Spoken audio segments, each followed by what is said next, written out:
Qual a forma mais eficiente de comunicar o seu produto ou o seu serviço aos seus clientes?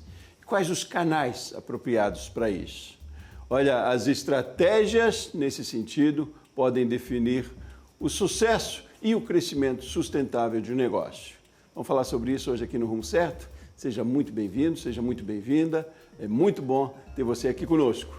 Comigo para essa conversa, Maria Júlia Guimarães, a cofundadora da TD Growth, que se diz mais do que uma agência tradicional de marketing, né, Maria Júlia? Seja muito bem-vinda. Oi, Sebastião, pessoal.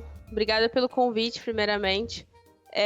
Exatamente, Sebastião. Só para contextualizar aqui um pouquinho, eu sou responsável pelo marketing e sou uma das cofundadoras da TD Growth. A gente tem um tempo de mercado curto frente a outras empresas, mas a gente tem um diferencial muito grande que a gente trabalha com estratégias de growth hacking que estimulam o crescimento empresarial com o mínimo investimento possível.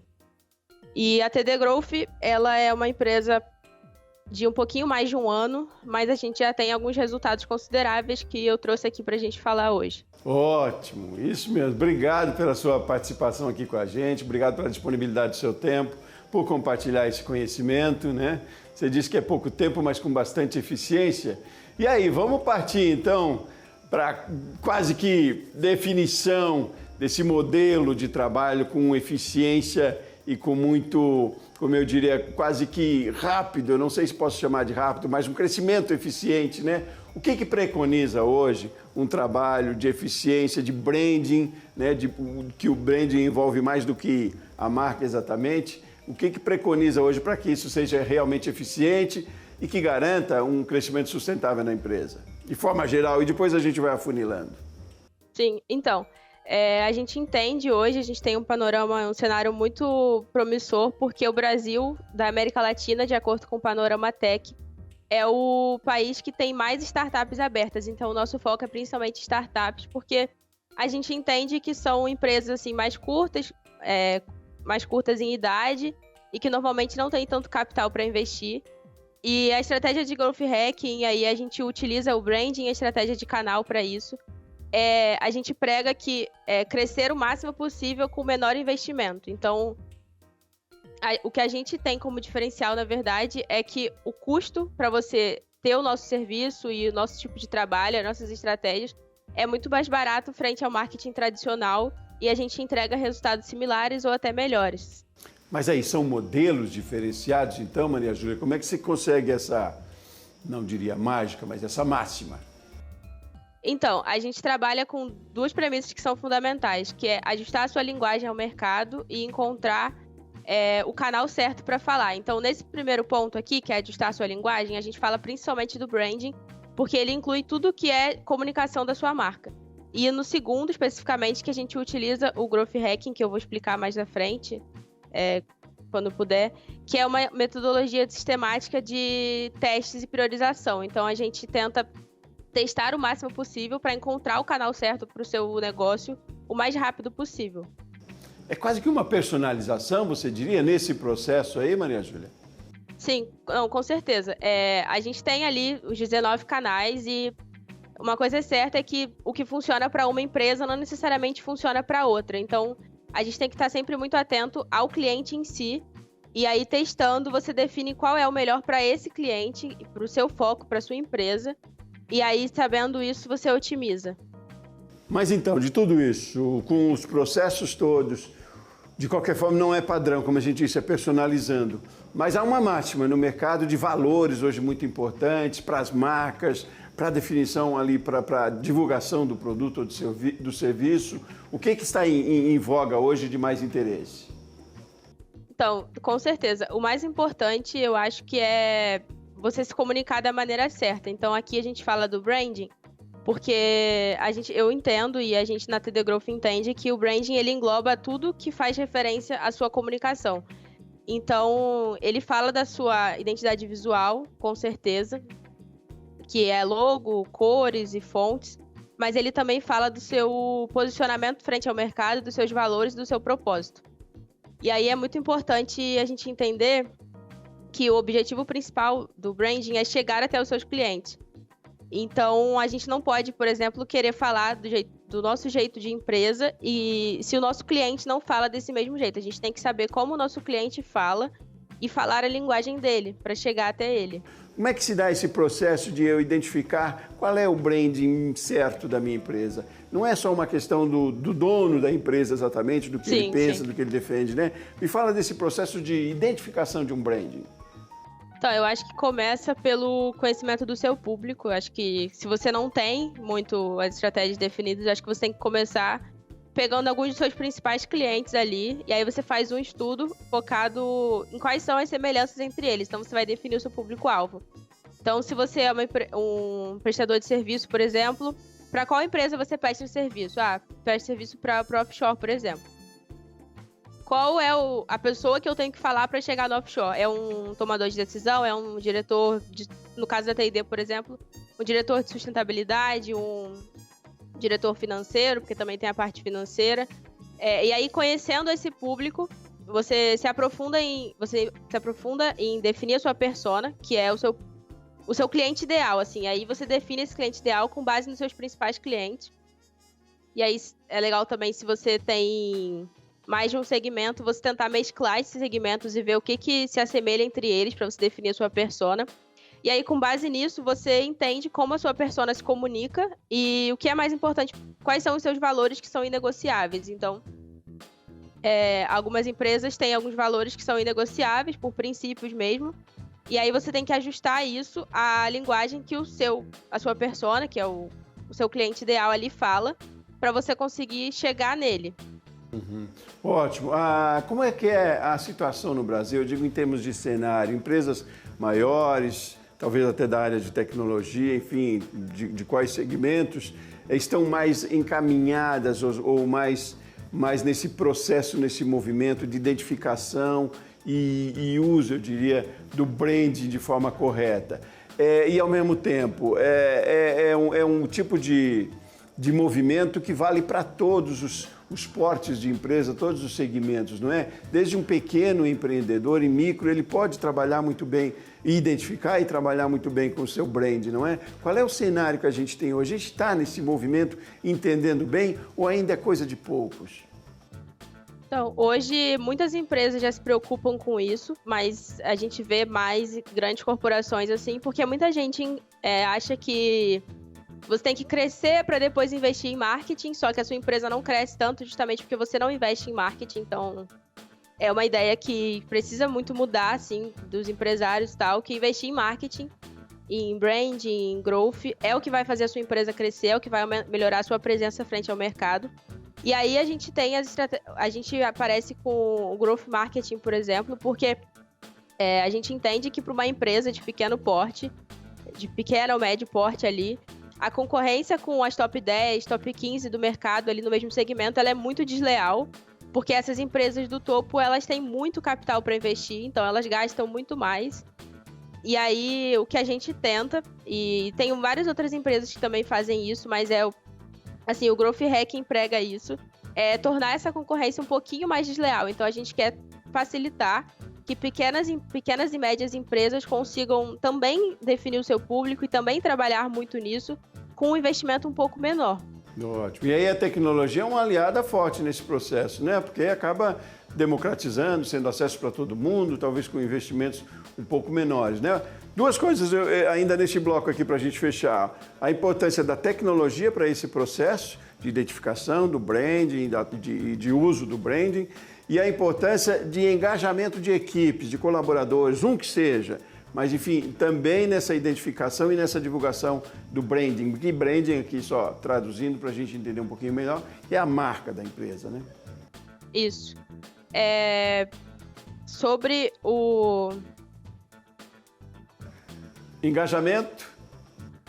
Isso. Sobre o engajamento dos colaboradores, assim.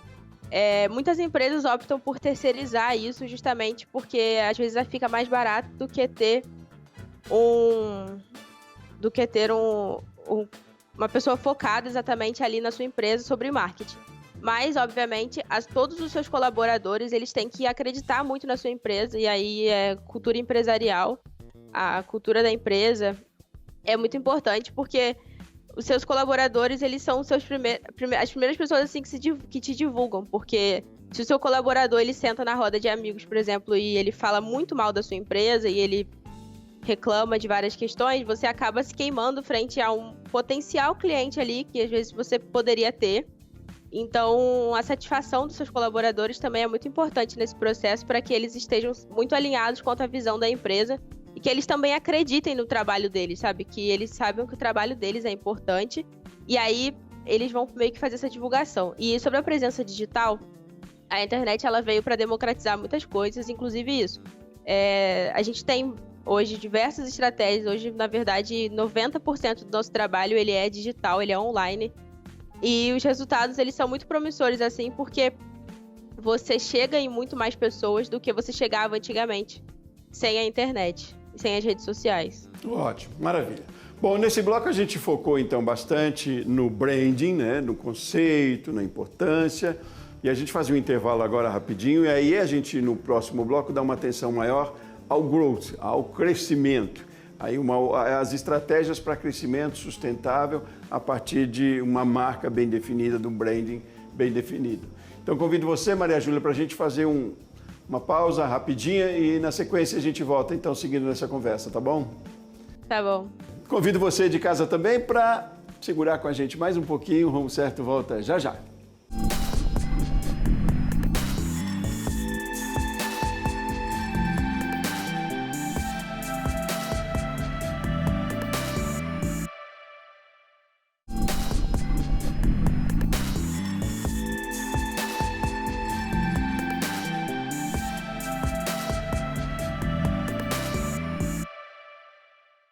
De volta com o Rumo Certo, mais uma vez, que bom ter você aqui conosco, seja muito bem-vindo, muito bem-vinda mais uma vez. Seguimos na nossa conversa de hoje, estamos falando sobre branding, marca, né, da empresa, de uma corporação, e sobre estratégias de crescimento, de growth, uma palavra em inglês para crescimento. Aqui comigo, uma especialista no assunto, a Maria Júlia Guimarães, fala com a gente lá de Macaé, no Rio de Janeiro, ela é cofundadora da TD Growth. Continuamos na nossa conversa. A gente explorou bastante brand no início, mas ainda tem alguma coisa que a gente pode falar um pouco mais sobre a linguagem, o ajuste de linguagem que você me fazia referência aí no intervalo também, do como ele se dá, um exemplo de como se dá esse ajuste de linguagem aí para a identificação do brand de uma marca. Diga lá. Não, com certeza. Como eu falei um pouco da nosso principal cliente ser a TD Sustentável, a gente já tem alguns resultados expressivos, eu trouxe um exemplo sobre ela. A TD Sustentável, ela atua com economia de água e dinheiro para grandes corporações. Então, assim, qualquer estabelecimento que tenha uma fatura de água ali com valor elevado, bem acima da cota mínima, é um potencial cliente. E aí, então, a gente entende que a persona dessa empresa é tomador de decisão, independente do tipo dele, porque depende muito do segmento. Mas, falando especificamente de condomínios, que é um dos potenciais clientes, esse tomador de decisão é o síndico. E aí a gente identificou que a maior dor desse síndico normalmente é financeira. E aí normalmente ele não tem capital para investir e ele tem um problema com inadimplência de água, porque as faturas vêm muito altas e os condôminos normalmente acabam não pagando. E aí a gente entendendo isso, a gente também percebe que, apesar da TD Sustentável ter um trabalho ESG fortíssimo, se a gente chegar para esse síndico falando de ESG, por exemplo, ou rodar um anúncio para ele falando sobre nossos relatórios de ESG ou coisa do tipo, a gente acaba não gerando identificação com esse cliente. Mas se a gente fala da premissa básica da TD, que é a economia de água e dinheiro sem nenhum investimento, a gente foi certinho na dor dele. Então, a gente entendeu isso, funcionou, a gente já teve algum crescimento de condomínios assim na base de clientes depois de fazer esse ajuste, porque a gente entende que um condomínio ele tem uma dor diferente de uma empresa. E aí esse ajuste é muito importante. E é só um exemplo de como a sua empresa pode fazer esse ajuste, sabe? Você precisa identificar a sua persona e aí falar a linguagem dele e alcançar a dor dele para gerar identificação. Ótimo, ótimo exemplo. E vale para todos os segmentos, todos os modelos de negócios também, né? Porque não há mesmo, como a gente falou lá, primeiro não é um padrão, e depois é preciso identificar a forma de se comunicar, né? Maravilha esse exemplo seu. Agora, a partir disso, dessa identificação, então, depois como a gente cria estratégias para crescimento, então, desta marca, do negócio que essa marca representa. Para começar, né, aqui a gente utiliza muito a estratégia de canais focada no Growth Hacking, que é a metodologia da TD Growth. O Growth Hacking, ele é uma metodologia de 4 etapas, que consiste em ideação, priorização, teste e análise.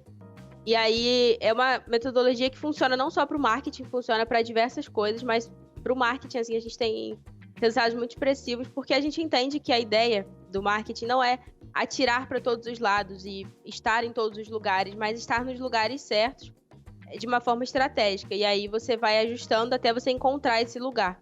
Uhum. Pois é, imagina o desafio que seja esse processo, né? A gente tem ferramentas e tanto, tem N canais, né? Como é que se dá, então, essa identificação? Como é que se chega a essa definição de tantas formas que a gente tem de fazer o marketing, além da linguagem correta? Mas como é que se dá a identificação do que é o mais eficiente? Então, é sempre muito importante você fazer análise de dados, então você analisar os seus resultados. Mas voltando um pouquinho, pensando na metodologia de Growth, né? Você começa com a ideação, então você define ali 3 a 5 canais que você vai começar testando. Então, eu quero rodar Google Ads, que é anúncio no Google. Eu quero rodar anúncios no Meta, que é anúncios no Instagram e no Facebook. Eu vou tentar alguma mídia paga, eu vou tentar pagar para estar em algum lugar. E aí você definiu. E aí você prioriza, você vê qual desses faz mais sentido. E aí você gasta um pouquinho mais de dinheiro nesse, que fizer mais sentido. Você roda ali por um tempo, um período de 15 dias, 21. E você analisa, você vê realmente quais dos 3 teve um resultado melhor.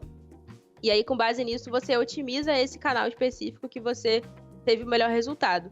Mas também é muito importante você não parar de testar o outro, porque pode ser que o outro funcione também, só nesse momento não teve resultado, mas você otimiza o que teve o melhor resultado. Mas realmente, a melhor forma é você testar mais de um canal, pelo menos 2 ali, 3, para você ter um comparativo. E o que funcionar melhor, você otimiza. O que pode melhorar. Uhum.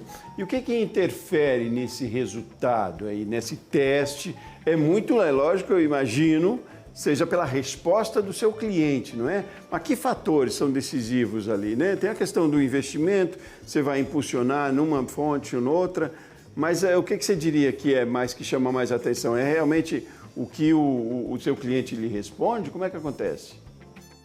Eu acredito, e é o que tem funcionado, é o que tiver o menor custo para aquisição do cliente. Então, o seu menor CAC ali. Então, desses 3 canais, para conseguir um cliente, você precisa gastar menos.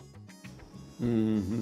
Agora, além de conquistar o cliente, do CAC, que você diz, o quanto é importante nesse processo também, o quanto interfere a fidelização daquele cliente, faz parte desse processo também?